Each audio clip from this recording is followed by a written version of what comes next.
खबरों पर डालते हैं नजर। सबसे पहले बात बड़ी खबर की जो जमशेदपुर से आ रही है। जमशेदपुर की टीएमएच में हंगामा और बवाल होने की खबर है। मरीज के परिजनों ने यहां पर हंगामा किया है।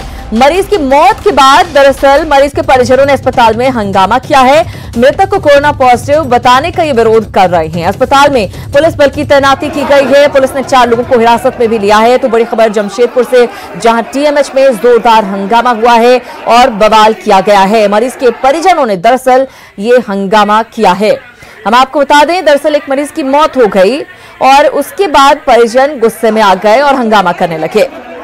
आशीष हमारे साथ जुड़ गए, उनसे लेंगे ज्यादा जानकारी। आशीष, तस्वीरों में हम देख पा रहे हैं किस तरह से हंगामा करते हुए मरीज के परिजन नजर आ रहे हैं। दरअसल किस बात से नाराजगी थी इनकी? पहले तो मैं बता दूं आपको कि जमशेदपुर का सबसे बड़ा टीएमएच अस्पताल है जो टाटा स्टील के में बनाया गया है। और ये अस्पताल में आए दिन इस तरह का आरोप लगता है कि मरीजों की जब मौत होती है तो उनको कोरोना पॉजिटिव बोल दिया जाता है, जिसको लेकर आज जो तत्काल जो घटना हुई है वो मैं बता दूं कि गोलमुरी के मरीज थे और एक ओल्ड पुलिया रोड के 2 मरीजों की मौत हो गई कोविड वार्ड में। जिसके बाद उनके परिजनों का आरोप है कि पहले तो इनका रिपोर्ट जो है भेजा जाता है कि वो निगेटिव है, उसके बाद उनको कोविड वार्ड में भर्ती कर दिया जाता है जब मौत के बाद। और इनका साफ तौर पर आरोप है कि इन लोगों के द्वारा जानबूझकर 100 को कोविड बताकर इसमें कोविड वार्ड में रख दिया गया है। लापरवाही से इनकी मौत हुई है और इसी को लेकर दोनों मरीज के जो परिजन हैं जमकर हंगामा और तोड़फोड़ किए हैं। अस्पताल प्रबंधन की तरफ से किस तरह की सफाई दी गई है? जी, आपको बता दूं कि अस्पताल प्रबंधन से अभी हमारी बात नहीं हुई, मगर हम लोग संपर्क में है कि इस मामले पर बाइट लें। उनके तरफ से साफ तौर पर जो इलेक्ट्रॉनिक मीडिया से बात करने से इनकार कर दिया जाता है। किसी तरह का आरोप लगता है तो वो लोग साफ तौर पर मीडिया से बात नहीं करना चाहते हैं।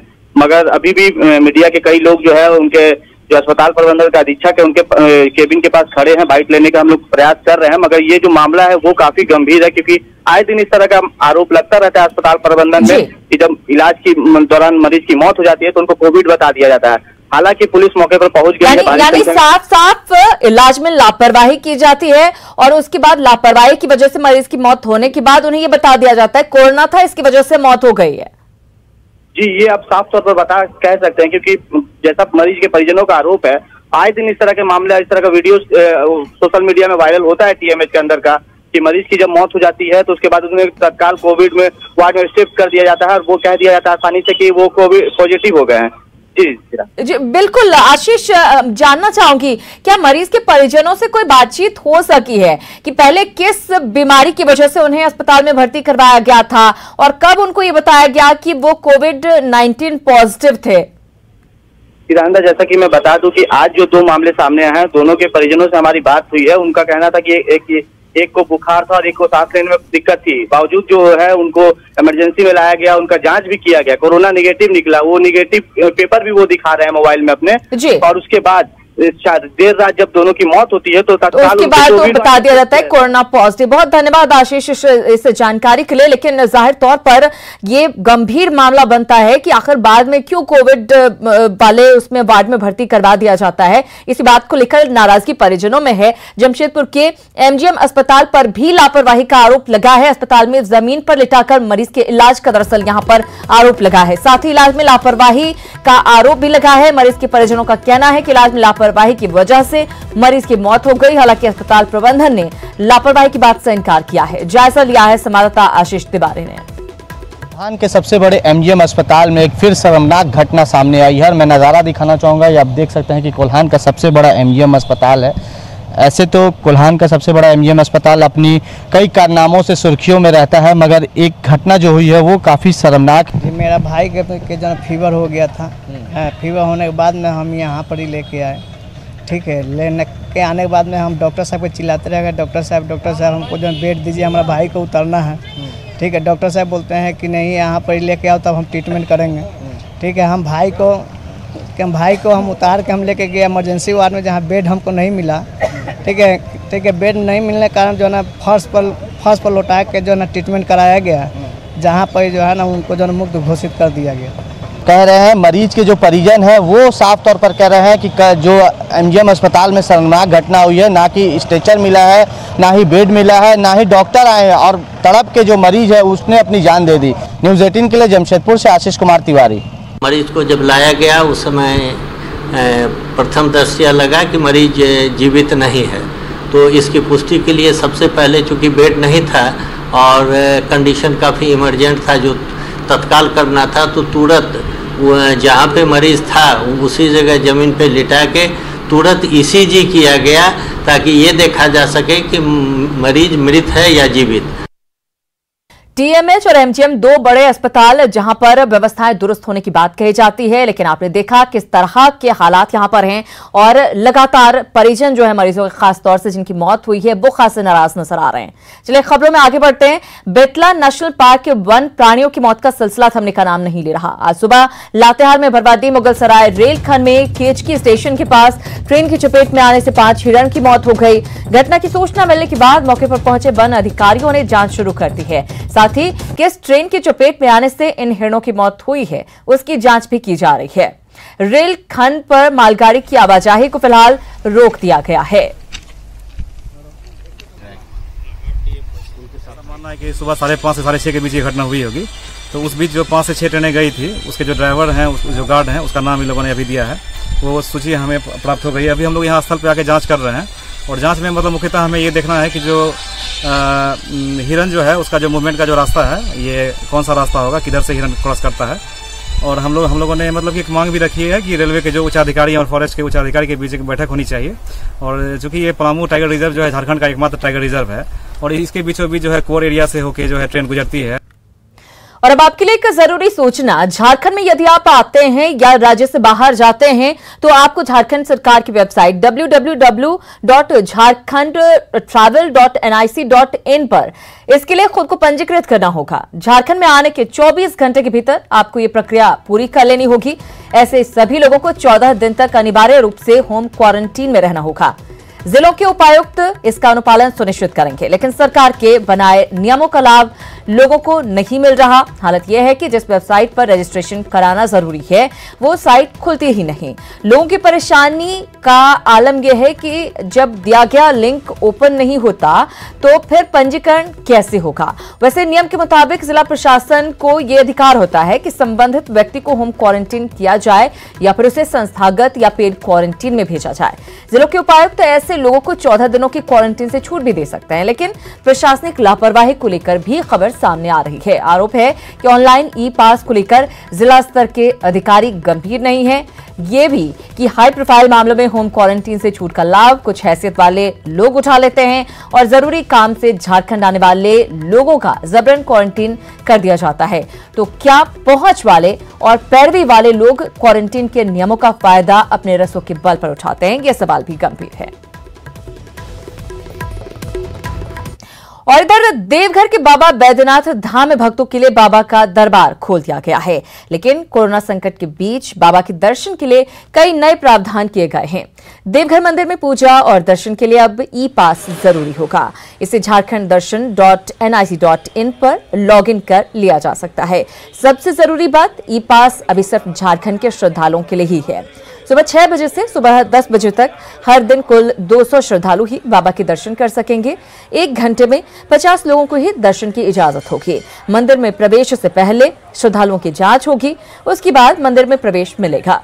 छोटे बच्चों, बीमार और बुजुर्गों को मंदिर में प्रवेश की इजाजत नहीं है। हालांकि सुबह के नियमों की जानकारी नहीं होने की वजह से बिना पास वाले लोग भी मंदिर में जमा हो गए थे, जिसकी वजह से मंदिर में काफी भीड़ हो गई थी। इस पर प्रशासन का कहना है कि कल से ऐसा नहीं होगा।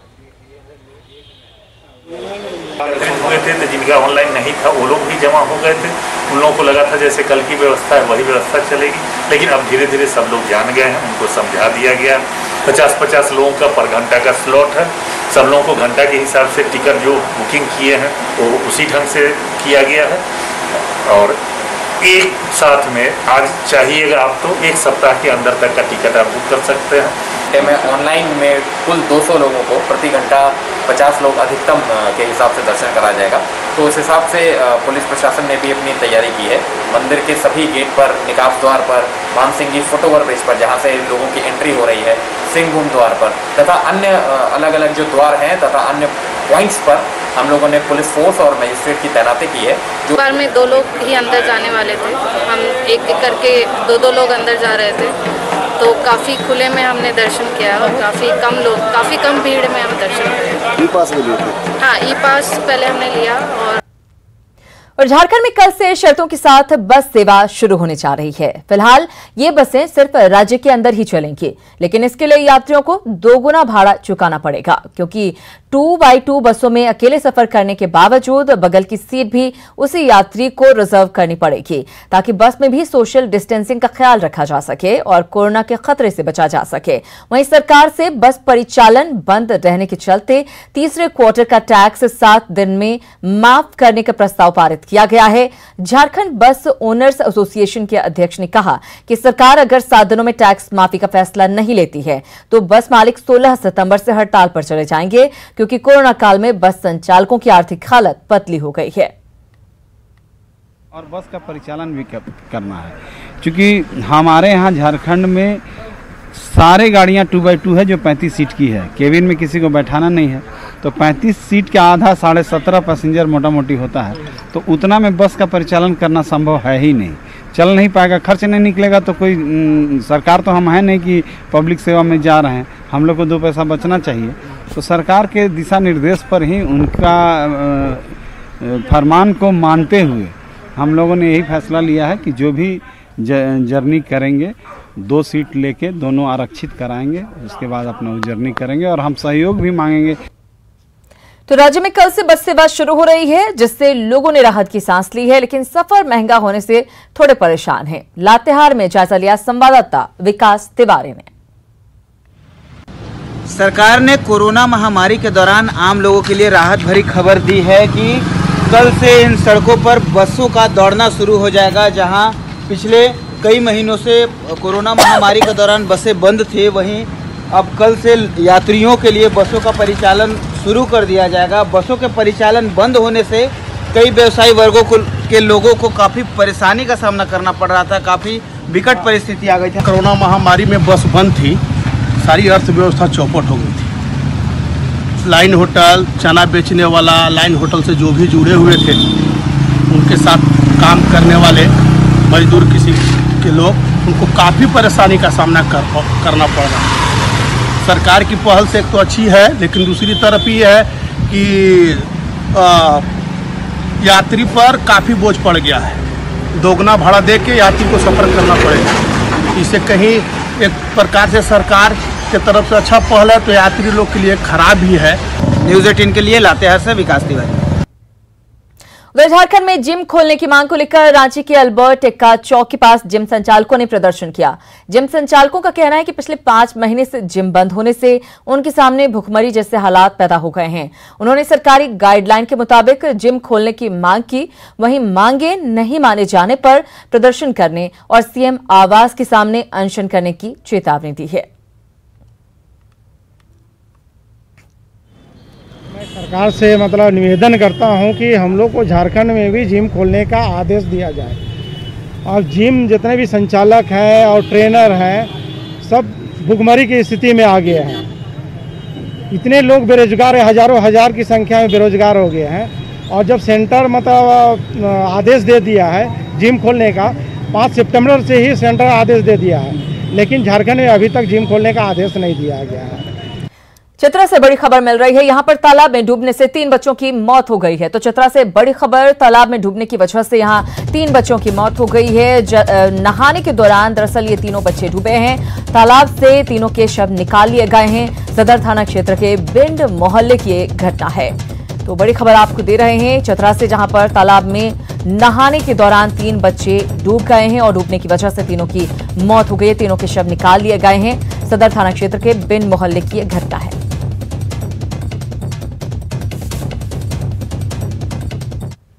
उधर गिरिडीह में सिर कटा शव मिलने से सनसनी फैल गई। अब तक मृतक की पहचान नहीं हो सकी है। पर्सन ओपी के पास पन्नाटांड के पास शव मिला। मामले की जांच में पुलिस जुटी हुई है। तो बड़ी खबर आपको गिरिडीह से दे रहे हैं। सिर कटा शव मिलने से यहां पर सनसनी फैल गई है। अब तक मृतक की पहचान नहीं हो सकी है। पर्सन ओपी के पन्नाटांड के पास शव मिला है। फिलहाल पुलिस मामले की छानबीन में जुटी हुई है।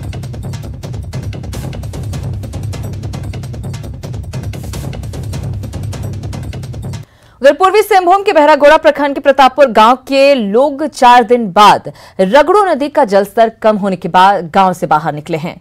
लगातार हो रही बारिश की वजह से गांव टापू में तब्दील हो गया था, जिससे गांव के लोग अपने ही गांव में बंधक बने हुए थे। 4 दिन बाद नदी का जलस्तर कम होने के बाद ग्रामीण नदी पार करते हुए मालकुंडी गांव पहुंचे और जरूरत के सामानों की खरीदारी की। कुमारडुबी पंचायत का ये ऐसा गांव है जो रगड़ो नदी के उस पार बसा हुआ है और साल के 5 महीने पानी से ही परेशान रहता है। लोग इस गांव के लिए एक पुल की मांग कर रहे हैं, लेकिन अब तक सिर्फ आश्वासन ही मिला है। सरकार से पीएम जी, सीएम से लेकर पीएम तक ये आवाज होना चाहिए। हम लोग का गांव में प्रतापपुर गांव के रांगड़ो जो नदी है उसमें एक पुल चाहिए। मालकुंदा से लेकर प्रतापपुर तक एक पुल हम लोग का मांग है। उस पुल के लिए हम लोग सीएम से लेकर पीएम तक ये आवाज पहुंच जाना बहुत जरूरी है। इधर सरकार करोड़ों रुपए खर्च कर स्वर्णरेखा परियोजना के तहत डैम बनवा रही है, लेकिन अधिकारी छोटी छोटी बातों को नजरअंदाज कर रहे हैं।